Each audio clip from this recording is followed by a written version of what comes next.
Assalamualaikum warahmatullahi wabarakatuh.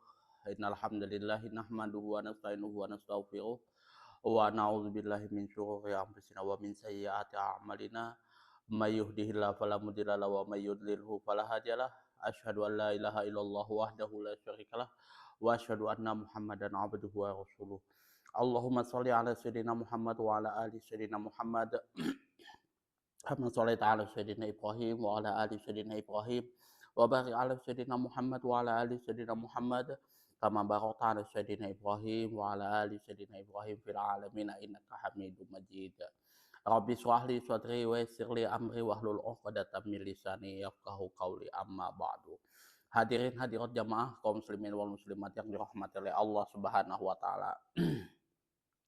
Eh, Kali ini kita akan membahas hadis yang disampaikan atau yang diutarakan oleh Abdullah bin Umar di hadis 489, yang mana hadis ini membahas tentang sujud sahwi di dalam sholat khauf. Apakah pada saat kita kelupaan di dalam apa ya, rukunnya atau apanya yang ada di dalam sholat khauf ini, kita bisa melaksanakan sujud sahwi sebagaimana sholat-sholat yang lain. Nah, nanti kita akan bahas bagaimana kedudukan hadisnya, kemudian apakah memang bisa dilaksanakan sujud sahwi di dalamnya.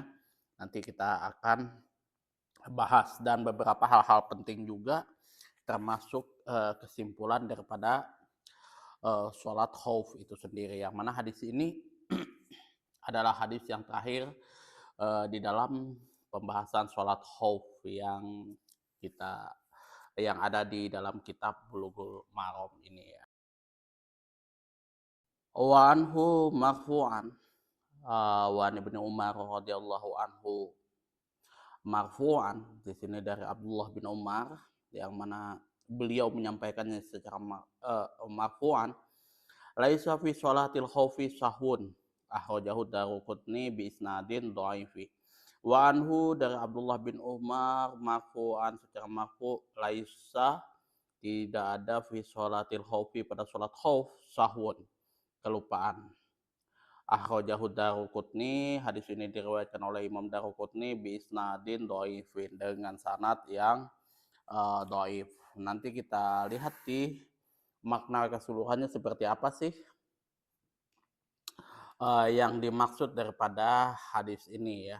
Bahwasanya tidak ada sahun, kelupaan, pada saat kita mengerjakan sholat khauf. Sholat khauf itu sama halnya dengan sholat-sholat yang lain. Bisa saja kemasukan sahun atau kelupaan di sini. Lalu ditambah dengan sujud sahwi yang dilakukan oleh orang yang bersangkutan. Apakah sujudnya itu dilakukan sebelum salam atau sesudahnya? Peraturan yang sama dengan sujud sahwi pada dalam sholat biasa. Jadi ya, kalau misalkan teman-teman kelupaan ya ketika melaksanakan sholat khauf di sini ya, eh, yang bersangkutan sebagaimana biasa, seperti sholat-sholat biasa gitu, melaksanakan sujud sahwi ya. Bagi sholat khauf tidak ada sesuatu keistimewaan, suatu keistimewaan pun yang memperbolehkannya bebas dari sahun, kelupaan. Adapun mengenai hadis yang diketengahkan oleh penulis Ibnu Hajar Al-Asqalani melalui Ibnu Umar radhiyallahu anhu, sebenarnya berpredikat mauquf, bukan marfu di sini ya, mauquf. Sedangkan hadis mauquf termasuk bagian daripada hadis dhaif ya. Ia tidak dapat dijadikan sebagai hujah karena tidak ada para imam yang menjadikannya sebagai pegangan, dan tidak ada seorang pun yang mencoba mengamalkannya. Toh pun kalau misalkan kita tidak mengamalkannya, itu juga tidak ada masalah, karena sholat khauf untuk saat ini ya, di zaman-zaman sekarang ini sulit kita temukan, karena posisinya kita juga mesti diserang, bukan pada saat kita menyerang, dan ada kategori-kategori khusus yang memang kita mesti harus melaksanakan sholat khauf, dan jujur saja sangat jarang sekali sih diamalkan oleh orang-orang. Meskipun ini tidak rinci kita bahas, tapi ya alangkah baiknya kita mengetahui terlebih dahulu ya, apapun itu. Karena walaupun toh pun ini tidak kita amalkan, tapi kita mengetahui bagaimana seluk-beluk sholat khauf di zaman Rasulullah Shallallahu Alaihi Wasallam itu juga bagian eh, kita di dalam apa namanya menjaga syariat agama Islam itu sendiri kayak gitu ya. Karena pada intinya kita mesti harus tahu keadaan-keadaan yang berlaku dari zaman ke zaman, sejarah-sejarah yang berlaku dari zaman ke zaman, baik itu yang paling utama itu adalah sejarah-sejarah atau hukum-hukum yang terjadi pada zaman Rasulullah Shallallahu Alaihi Wasallam supaya kita tahu kayak gitu kan. Dan pada dasarnya kenyataan itu sejarah itu pasti akan terus berulang dan berulang. Kemudian di sini analisis lafadznya adalah wa anhu. Di sini yang dimaksud adalah dari Abdullah bin Umar radhiyallahu anhu yang sumbernya sama dengan hadis sebelumnya. Akhrajahu Daruqutni. Di sini hadis ini diketengahkan oleh Imam Daruqutni, yang mana pada kenyataannya tidak terdapat dalam kitab Daruqutni. Tetapi di dalam kitab Ma'mul Zawahij, tetapi ada di dalam kitab Ma'mul Majma'uz Zawahij, ya. Imam Tabrani telah meriwayatkan pula hadis ini dalam kitab Al-Kabir, Mu'jamul Kabir, ya. Teman-teman kalau apa baca kitab atau Tabrani itu dia ada dua tuh, ada Mu'jamus Shaghir sama Mu'jamul Kabir. Kalau nggak salah Al-Kabir, ada As-Shaghir. Itu yang umumnya dibahas kalau ulama-ulama uh, hadis itu ya. Orang yang belajar hadis pasti tahu kitab ini. Bisnadin do'ifin, dengan sanad yang berpredikat do'if. Sanad yang berpredikat do'if. Bukan hadisnya yang berpredikat do'if, tapi sanadnya yang berpredikat do'if. Ya. Artinya kalau dia biisnadin do'ifin, bisa jadi hadis ini bukan cuma do'if ringan, tapi dia bisa jadi do'if syadidut do'if kayak gitu ya, terlalu berat do'if ya. Karena di dalamnya terdapat Awalid Ibnu Fadl, Imam Ibnu Hibban dan Daruqutni menilai bahwa Al-Walid Ibnu Fadl itu do'if kayak gitu ya. Kalau dia sebut itu bisnadin do'ifin, artinya dari sisi sanatnya aja yang diteliti oleh ulama hadis, dari sisi matannya mereka tidak teliti seperti itu ya. Itu ada orangnya lagi yang bisa menilai bahwasannya secara keseluruhan hadis ini predikatnya apa, apakah hadis ini sahih, hasan, atau doif, atau syadidud doif, itu ya. Itu ada orang yang memang pakar di dalam bidang ini kayak gitu ya. Di antaranya ya orang yang tahu bersambungnya sanad, kemudian orang yang paham tentang keadilan suatu riwayat, kemudian kedobitan atau intelektualitas dari suatu periwayat, seorang periwayat tersebut, kemudian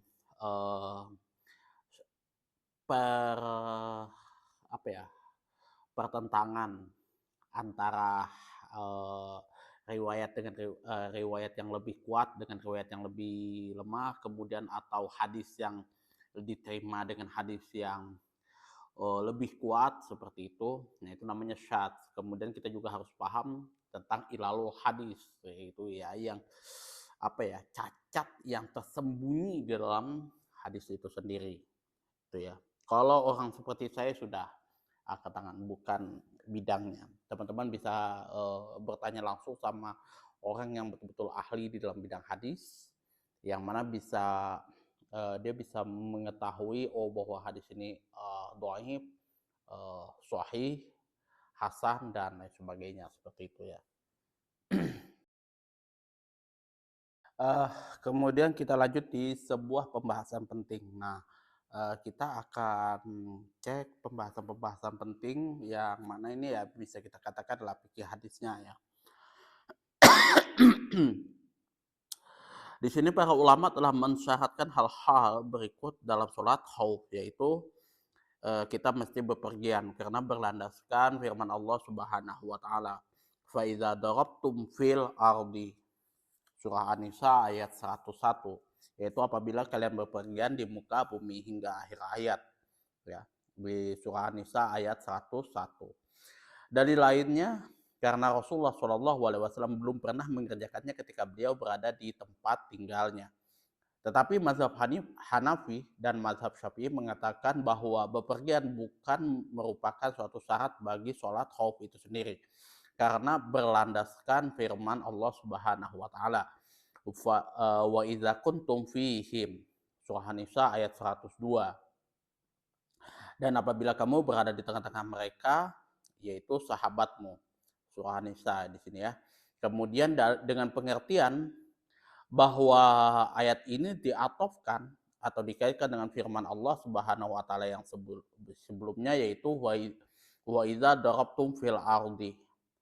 Dan apabila kamu berpergian di muka bumi. Dengan demikian dapat disimpulkan bahwa makna ayat yang kedua ini tidak termasuk dalam ikatan yang terdapat di dalam ayat pertama. Ya, apakah mesti harus kita musafir terlebih dahulu, kemudian kita terjadi peperangan?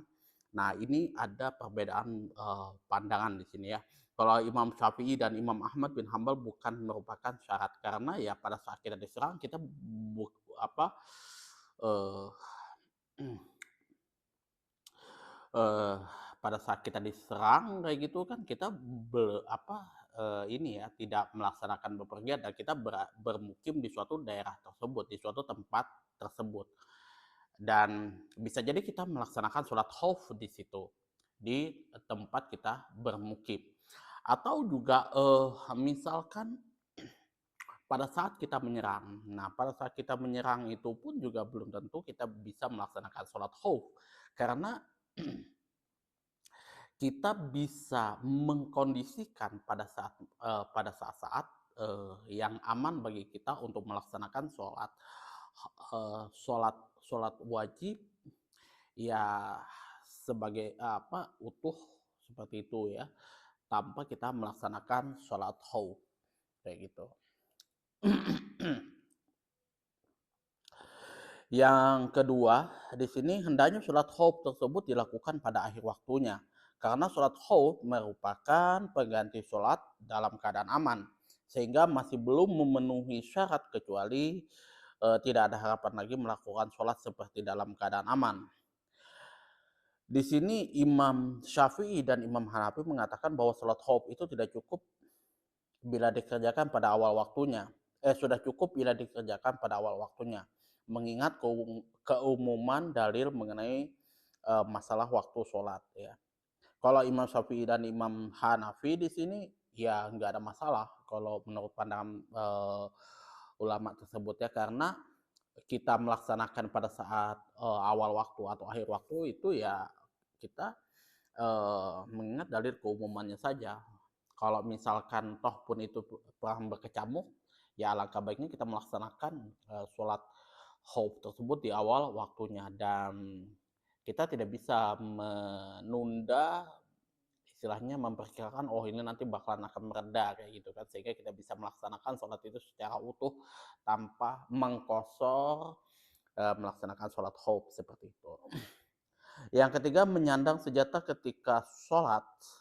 Ketika dalam keadaan sholat, menurut Imam Syafi'i, hal ini wajib karena adanya perintah mengenai hal tersebut dalam ayat. Jadi kalau misalkan kita sholat khauf, kita menyandang senjata, itu hukumnya adalah wajib menurut Imam Syafi'i. Yang keempat, hendaknya berperang untuk tujuan yang suci. Dalam hal ini wajib fardu ain dan wajib kifayah itu sama saja ya. Jadi tujuannya mesti harus suci di sini, tidak boleh tujuannya ya karena keserakahan kita untuk menghancurkan orang, kemudian membantai orang dan sebagainya itu tidak. Murni kalau mungkin saya bisa analisis ya, kalau itu ya murni ya kita memang ingin apa ya, memperluas wilayah kita itu nggak ada masalah tanpa harus menghancurkan atau membunuh orang secara membabi buta seperti itu ya.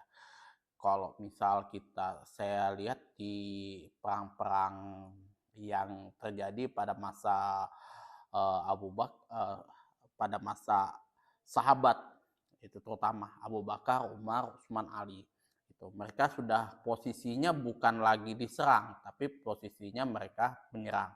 Dalam artian tujuan mereka itu adalah untuk memperluas wilayah mereka supaya jangan sampai posisi mereka akan terus menerus terjepit seperti itu, terhimpit. Beda kalau di zaman sekarang kan, kalau misalkan toh pun wilayah kita cuma sebesar Singapura atau sebesar Tuvalu kayak gitu, itu tidak ada masalah, nggak ada negara sebelahnya yang berani mencaplok wilayah tersebut. Sama halnya misalkan negara Taiwan kayak gitu kan, walau bagaimanapun Cina tidak akan berani serampangan menyerang Taiwan. Begitu pula sebaliknya. Itu ya kalau sebaliknya nggak mungkin karena Taiwan itu wilayah yang kecil. Tapi kalau di zaman dulu belum ada PBB, belum ada perserikatan bangsa-bangsa kayak gitu kan, belum ada NATO dan lain sebagainya seperti itu. Iya, kalau negaramu kecil kayak misalkan Singapura ya tidak menutup kemungkinan antara Indonesia dengan Malaysia bisa mencaplok itu negara kayak gitu kan, mencaplok wilayah kayak gitu. Kemudian Tuvalu seperti itu. Ya kalau misalkan saya punya kerajaan besar, kuat apa segala macam, sampai di mana wilayah saya sapu habis seperti itu ya. Itu keadaan-keadaan di zaman dulu ya. Jadi kalau saya lihat sih antara zaman dulu sama zaman sekarang sulit untuk menentukan bahwa di dalam peperangan tersebut apa ya istilahnya ada tujuan yang suci di situ. Itu ya, kecuali ya di masa-masa sahabat Rasulullah Shallallahu Alaihi Wasallam kayak gitu atau khalifah-khalifah yang anu. Tapi ya pada intinya pasti ada kesalahan-kesalahan yang mereka lakukan di situ ya. Karena jujur aja maksum di situ bukan berarti mereka seseorang tersebut tidak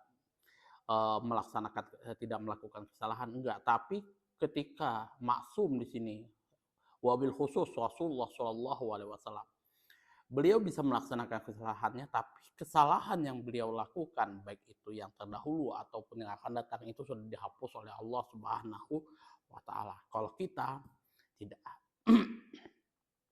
sahabat Rasulullah, keluarga Rasulullah gitu sampai ke kita itu sudah tidak berlaku lagi yang namanya maksum. Ya, kita nanti pasti akan dihisap nanti di hari akhir seperti itu ya. Yang kelima, hendaknya orang yang merasa khawatir akan serangan musuh dan posisinya dalam keadaan diserang, bukan menyerang. Karena apabila posisi orang tersebut menyerang, berarti dia mempunyai kesempatan untuk mengerjakan sholatnya secara lengkap. Ya, contoh lah misalkan posisi Salahuddin Al-Ayyubi ketika menyerang Palestina pada waktu itu, merebut Palestina. Ya Salahuddin Al-Ayyubi mempunyai posisi atau mempunyai waktu yang cukup untuk mempersiapkan setiap sholatnya dalam keadaan aman di situ ketika dia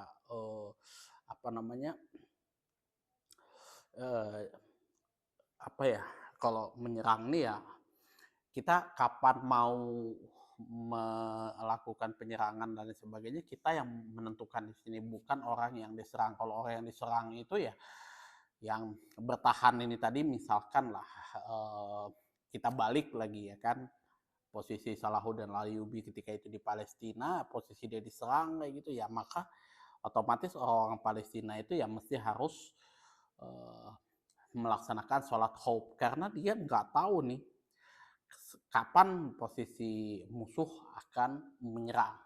Seperti itu. Bisa jadi ya cerita gembar-gembornya jam 9 tahu-tahu jam 7 dia sudah melakukan penyerangan secara sporadis seperti itu. Kemudian di sini kesimpulannya adalah berdasarkan hadis-hadis yang terangkum dalam bab ini dapat ditarik beberapa kesimpulan sebagaimana berikut.